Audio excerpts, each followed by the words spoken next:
오늘은 몇 가지만 간단히 보도록 하겠습니다. 미국 3대 지수 플러스 끝났고 유럽 지수도 뭐 괜찮게 끝났고요. 닥스는 마이너스 끝났었네요. 그 다음에 아시아 지수 괜찮았는데 중국 지수가 좀 상대적으로 약했고, 어제 텐센트 뭐 또 마약 뭐 게임 마약 뭐 이런 얘기가 나와가지고 텐센트에서 뭐 청소년이나 이런 아이들의 게임 시간이나 이런 것들을 뭐 줄인다거나 이런 보도가 나왔죠. 그것 때문에 시장이 밀렸는데, 기존의 그 동일 섹터에 대한 제재라고 하는 관점에서 놓고 보면 이 일이 확대됐다 이건 아닌 것 같아요. 저희도 예전에 이런 일들이 있었죠. 게임 관련돼서 정책적으로 가끔 나올 수 있는 부분입니다. 그 최근 움직임 중에서 유심히 제가 보고 있는 거는 전체적인 흐름인데, 10년 국채 수익률이 아래로 계속 내려오고 있다거나 추세적으로 반등을 못하고 있다거나, 혹은 원자재 시장의 석유하고 구리 움직임을 유심히 보고 있습니다.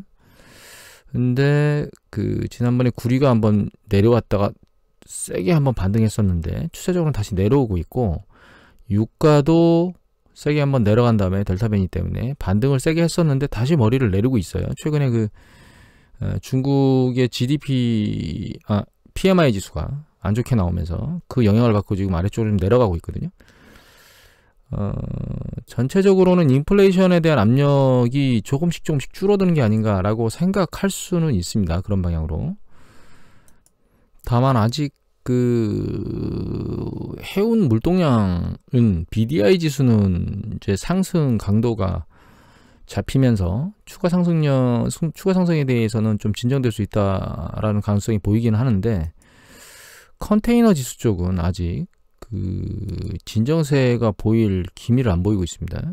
아직 그 서플라이 체인 쪽에 뭔가 꽉 조여져 있는 것들이 이제 해소되지는 않은 것 같다라고 보이고 있고요. 다만 이제 말씀드렸듯이 유가나 이제 그 해운 운임이 이런 원자재 가격에 포함될 수 있기는 한데, 그런 것들까지 감안해도 이제 일단 유가가 하향 안정세로 가는지를 좀 잘 봐야 될 것 같아요. 이런 부분이 이렇게 움직이면 결과적으로는 이제 물가 상승률이라든가 이런 부분에 대해서 상대적으로는 그 상승에 대한 어떤 영향이 줄어들겠죠. 그런 쪽으로 약간씩 움직이고 있지 않는가라는 생각을 하게 되고, 이게 그 미국의 GDP가 나왔었는데, 미국 GDP가 그 코로나 이전으로 회복은 됐는데 예상보다는 하회했거든요. 그러니까 경제가 굉장히 빠른 속도로 올라간다고 얘기들을 계속 하고 있던 게 그 정도까지는 아니야라고 하는 것도 역시 원자재 가격에 영향을 미치고 있는 것 같아요. 이건 이제 인플레이션에 대한 영향이 추가적으로 하반기 쪽에 만들어지면 테이퍼링에 대한 속도가 그렇게 빨리 안 일어날 수도 있다라고 생각할 수는 있는데, 또 어제 연준의 한 이사께서 고용지표만 좋으면 10월부터 테이퍼링을 하겠다라는 얘기를 했거든요. 근데 이게 가능할까라는 생각을 개인적으로 합니다. 왜냐하면 고용지표가 좋으면이라고 토를 달아놨거든요. 근데 고용지표가 지금 생각보다 빨리 내려가줘야 되는데, 미국이 델타 변이나 이런 부분들이 좀 확대되면서 고용지표들의 개선 속도가 약간 둔화되고 있는 것 같거든요. 그래서 이거는 립싱크 정도가 아닌가라는 생각은 개인적으로는 하고 있습니다. 그리고 한 가지 다른 지표들 좀 보고 있는 게, 이게 이제 3개월 채권 수익률하고 10년 국채 수익률, 3개월 국채, 10년 국채, 그 다음에 트리플 C 이하의 하이힐드, 가장 낮은 등급의 하이힐드 채권의 수익률이거든요. 최근 보면 약간 바뀌었습니다. 동향이. 잘 보시면 10년 국채 수익률이 계속 내려왔죠. 쭉. 여기 보면 하이힐드, 이게 빨간 게 하이힐드거든요. 하이힐드 국채 수익률이 채권 수익률이 계속 내려왔었습니다. 그리고 옆으로 개걸음을 치는 것 같다가 다시 또 내려왔었는데, 최근 보면 들리고 있습니다. 추세가. 10년 국채 수익률은 내려오고 있는데 하이힐드는 들리고 있거든요. 하이힐드가 들린다는 얘기는 두 가지, 뭐 너무 많이 내렸기 때문에 지금 내린 게 과거의 가장 저점 수준까지 내려왔어요. 여기 보면 2015년도에 가장 저점이었었는데 그거보다 더 많이 내려왔죠. 그러니까 상대적으로 너무 많이 내려왔기 때문에 올라가는 거라고 볼 수도 있고, 또 하나는 주식시장이 너무 많이 올라와서 이제 약간 방향성이 조금 달라지고 있거든요. 예를 들면 방향성이라기보다는 이제 뭔가 추세가 좀 달라지고 있는데 느낌이 좀 이상하다? 여기까지는 그렇고 느낌이 좀 약간 그런데 여기 빅스 지수거든요. 빅스 지수가 여기 보시면 7월달, 6월 말 들어 7월달부터 계속 바닥을 치고서 올라가고 있어요. 변동성이 커지고 있다는 얘기입니다. S&P 500 지수. 그 다음에 빅스 지수를 다시 재가공해서 변동성을 만들어내는 그러니까 VBIX가 있거든요. 얘도 잘 보시면 2000 글로벌 그러니까 코로나 팬데믹 터지고 나서 급등한 이후에 추세적으로는 이제 아랫방향으로 더 이상 올라가지 않고 움직이는 궤도가 있었는데 최근 쭉 빠졌다가 더 이상 내려오지 못하고 약간 들리는 현상이 보이거든요. 이건 장기 차트고 1년 올해 들어 그 이후로 놓고 보면 여기 보시면 쭉 내려왔다가 4월 이후에 VBIX 지수가 더 이상 추가적으로 내려오는 건 아니고 그렇다고 막 올라가는 건 아니지만 약간 들려있는 상황입니다. 이 변동성이 약간 위로 약간 살짝 떠있다 이렇게 보셔야 되거든요. 이것도 이제 쭉 내려오다가 변동성이 살짝 떠있는데 이게 뭐 계속 뜰 거다 이거는 상황을 지켜봐야 돼요. 다만 아랫방향으로 내려오는 방향이 아니고 윗방향으로 올라가는 방향이기 때문에 시장의 변동성이 약간 커질 수 있는 가능성은 오픈되어 있다 이렇게 봐야 될 것 같아요. 이거하고 같이 맞물려서 보면 이제 그 하이힐드 채권 쪽의 수익률이 올라간다는 얘기는 이쪽에 그 가격이 하락한다는 뜻이거든요. 그러니까 이쪽 채권에 기존의 매수 우위였다면, 그러니까 그 수요가 많았다면 이제는 공급이 많아지는, 그러니까 매도가 많아지면 가격이 떨어지면서 이제 수익률이 올라가게 되죠, 채권이. 그래서 안전자산 선호에 대한 관심도가 조금씩 올라가고 있는 거 아닌가, 채권 수익률 내려오고 있고 이런 느낌을 좀 받고 있습니다, 최근에. 그리고 최근에 PMI 지수가 정점을 치고 약간씩 내려오는 것들의 패턴이 보이잖아요. 근데 이게 이제 미국의 PMI 지수를 왜 봐야 되냐면 이게 미국의 S&P 500 지수하고 PMI 지수의 움직임이에요. 이게 제조 PMI 지수고 이거는 서비스 PMI 지수인데 이게 S&P 500 지수의 가격의 움직임이 아니고 S&P 500 지수의 전년 동기 대비 그 증감률이니까 결과적으로 이게 많이 올라간다는 얘기는 전년 동기 대비 많이 올랐다는 뜻이고 내려오면 그거보다 상대적으로 덜 오른다는 뜻입니다. 제로점 밑으로 내려가면 마이너스가 난다는 뜻이죠. 전년 동기 대비. 근데 여기 보시면 제조 PMI 지수, 이제 서비스 PMI 지수는 완전한 상관관계를 보인다기보단 비슷한 패턴으로 움직인다 이렇게 보이는데 제조 PMI 지수는 상당히 상관관계가 높거든요. 그래서 제조 PMI 지수가 정점을 치고 내려온다는 얘기는 S&P 500 지수가 상승하지 않는다라는 관점이 아니고 상승 강도가 떨어진다 이런 관점으로 쳐다보시면 되거든요. 서비스 PMI 지수도 마찬가지고. 그래서 이런 부분도 약간 약세로 돌아가면 상승 강도가 떨어질 수 있는 그런 것의 어떤 조짐이다 이렇게 볼 수도 있고요. 또 한 가지 이 부분인데 이거는 뭐냐면 빨간색은 S&P 500 지수입니다. 그 다음에 파란 거는 하이힐드 채권 ETF예요. 근데 이 두 가지는 동질성을 가지고 있습니다. 움직임을 보면 장기적으로. 그런데 최근 1년의 움직임을 한번 볼게요. 1년 동안, 그러니까 올해 들어서 움직임을 보면 여기 보시면 이제 주가가 최근 보시면 여기서 올라갔다 내려왔다 하다가 여기 주가가 쭉 올라가고 있는데 얘도 일정 부분 올랐죠. 여기서부터 여기까지 올랐으니까.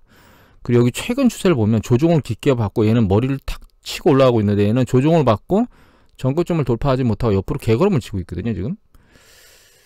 이게 무슨 얘기냐면 모든 투자자들이 그 시장에 대해서 다 긍정적으로 보면서 앞으로 경기 사이클이나 이런 것들의 속도나 강도에 대해서 계속 긍정적으로만 보고 있지는 않다는 뜻입니다. 주식시장은 그런지 모르겠는데 그러면서 이제 이렇게 머리를 위로 잠깐 들었는데 최소한 하이힐드 채권 쪽은 그렇게 주식보다는 긍정적으로 보지 않고 있다라고 하는 그런 느낌들을 받고 있습니다, 지금. 그리고 주식도 마찬가지로 빅스를 보면 약간씩 들리고 있죠. 들리고 있다는 뜻은 조정의 가능성이 좀 있는 게 아닌가. 그 조정의 정도가 어느 정도인지는 예측하기는 어려운데 최소한 상승에 대한 탄력은 떨어지지 않을까라고 하는 생각을 저한테 계속 하고 저한테 들게 만들고 있거든요. 또 한 가지 이거 미국의 NA의 미국의 그 액티브 펀드 매니저들 투자 비중을 보면 2021년도 들어서 끝단이 계속 내려와요. 상단이. 그러니까 극단적으로 포지션을 늘리는 작업을 안 하고 있다는 뜻이죠. 하단으로 뚝 떨어지지는 최근에는 않고 있지만 조정이 안 깊어지고 있지만 상단이 계속 내려온다는 얘기는 이게 상승 강도가 이렇게 그러니까 앞으로 계속 쭉 상승 강도를 타고 올라간다라고 하는 생각을 펀드 매니저들이 안 하고 있는 게 아닌가라는 생각을 하게 만들고, 그 다음에 이거는 미국의 개인 투자자들 투자 비중입니다. 이거는 이제 월 단위로 나오는데 7월달 게 나왔어요. 이제 거의 말쯤 와서 지나서 이제 8월 돼서, 그러니까 7월째 이거 보면 7월달에 과거에 계속 포지션이 늘어났죠. 60%대 5월달 2020년 5월달 포지션이 계속 늘어났습니다. 그러던 게 6월을 정점으로 포지션이 약간 줄었죠. 맥시멈으로는 77%까지 갔었는데 이거는 가장 이게 데이터가 조사된 이후 가장 높은 거기 때문에 이 70% 수준도 일정 수준은 올라온 겁니다. 상당히. 이 중앙값이 여기 보시면 중앙값이 61%니까 일정 수준 많이 올라왔죠. 그래서 추가적으로 밀어올린 동력이 있나라는 생각을 하게 되는 거죠. 많이 올라왔고 GDP 성장률은 기대치보다 낮아지면서 성장 강도가 기대치보다 낮아진다는 생각을 하고 있는 게 아닌가라고 하는 생각이 들기 시작하고, 그런 것들이 하이드 채권이나 주식시장의 약간의 방향성을 다르게 만들고 있고, 이런 것들이 종합해 보면 이제 계속 제가 말씀드리지만 사실은 이 주식시장이 이렇게까지 안 올라와 있다면, 그러니까 이제 가격이 많이 올라와 있는 건 말고, 이거는 yarden 리서치 데이터입니다. yarden 리서치 데이터인데 이미 예전에도 한번 보여드렸지만 가격이 많이 올라와 있는 것도 있지만 그 2015년도 그러니까 2013년도 버냉키가 테이퍼링을 할 시기에 가치 배수는 이 정도 라인에 있었거든요. 그러니까 15배 정도, 14배 정도. 그렇기 때문에 추가 탄력에 대한 부분이 충분히 있어서 올라가면서 나중에 이제 추구 전략이 일어나면서 흔들렸는데, 실제로 기준을 올리면서 흔들렸는데 지금 꽤나 많이 올라가 있는 상태거든요. 여기서 원래 정상적 시나리오라면 기준금리를 올리는 상황에서 흔들린다라고 가면, 그렇게 이제 안정적으로 그냥 생각하고 가면, 편안하게 생각하고 가면 되는데, 너무 과도하게 주식시장이 꽤나 빨리 올라온 데다가 이 과거 역사적인 그 퍼배수의 상단에 있기 때문에 테이퍼링에서도 시장이 크게 흔들 수 있는 거 아닌가라고 하는 가능성은 반드시 오픈하고 가야 될 거다, 이런 생각을 하고 있습니다. 그리고 그런 생각을 하는 과정 중에 약간의 그 지표들의 움직임들이 조금씩 뭐 VBIX라든가 VIX라든가 혹은 하이힐드 채권의 방향성이라든가 이런 것들이 조금씩 바뀌고 있고, 투자자들의 그 투자에 대한 강도도 좀 떨어지고 있고, 거기다 GDP 성장률이 낮아지고 있고 중국 성장률도 낮아지고 있고, 이런 얘기들을 보면서 이거 하반기에 그 주식시장에 대한 기대감은 조금 낮춰잡고 작업을 진행해야 되는 게 아닌가. 지금까지 이제 뭐 우리나라 지수 같은 경우도 이제 조정받고 조금 올라왔는데 상대적으로 그렇게 많이 올라오진 않았죠. 전고점 대비로 놓고 보면 미국 시장이 많이 올라왔는데 억울하긴 하지만 여하튼 하반기에 상반기에 기대했던 그런 부분들보다는 기대감이 좀 떨어지면서 여차하면 시장의 조정이 내년도 상반기 이후에 있을 거라고 생각했는데 올 하반기에 발생할 수도 있지 않을까라는 생각을 조심스럽게 현재는 하고 있습니다. 물론 연준이 테이퍼링을 할 것이다 라고 하는 생각은 현재로서는 안 하고 있습니다. 왜냐하면 여기 이제 지표들이 이렇게 움직이고 있고, 그리고 지표가 인플레이션이나 이런 게 안정화되면 굳이 테이퍼링을 할 이유가 없거든요. 연준에서 지금 테이퍼링을 하려고 하는 이유는 인플레이션 문제 때문에 하려고 하는 건데, 고용이나 이런 것들이 속도가 10월까지 빠른 속도로 나겠느냐? 저는 아닐 것 같거든요. 원하는 만큼 빠른 속도로 나진 않을 것 같고, 그래서 일단 내년 상반기나 돼야 테이퍼링을 할 것 같은데, 이제 그런 관점에서 놓고 보면 또 시장이 큰 움직임이 없을 것 같아요. 여하튼 이 테이퍼링이라고 하는 액션이 일어날 가능성에 대해서 계속 유심히 모니터링을 해야 될 것 같고, 그게 이제 인플레이션 쪽의 원자재 움직임이나 이런 것들 유심히 좀 봐야 될 것 같고, 다만 그럼에도 불구하고 약간 시장 이상하다. 빅스 지수나 VBIX 지수, 그 다음에 이제 전문 투자자나 개인 투자자들의 움직임들, 이런 것들이 약간 시장을 밀어올리기엔, 그 다음에 GDP 성장률이라든가 중국의 이제 PMI 지수 나온 거라든가, 그리고 한 가지 더 이제 첨부로 하면 PMI 나온 거, 중국의 PMI 지수가 안 좋게 나온 것 때문에 그다음에 막 짓누르는 것 때문에 너무 공포스럽게 생각은 안 하셔도 된다고 저는 개인적으로 생각합니다. 왜냐하면 거기는 긍정적인 시그널도 반사적으로 돌아올 수 있습니다. 그러니까 예를 들면 한 7월 초에 중국이 지준율을 인하했죠.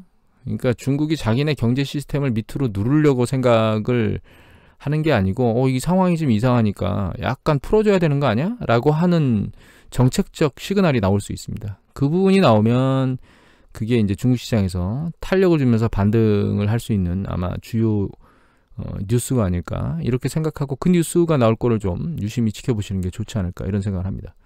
오늘은 이것을 마치도록 하겠습니다.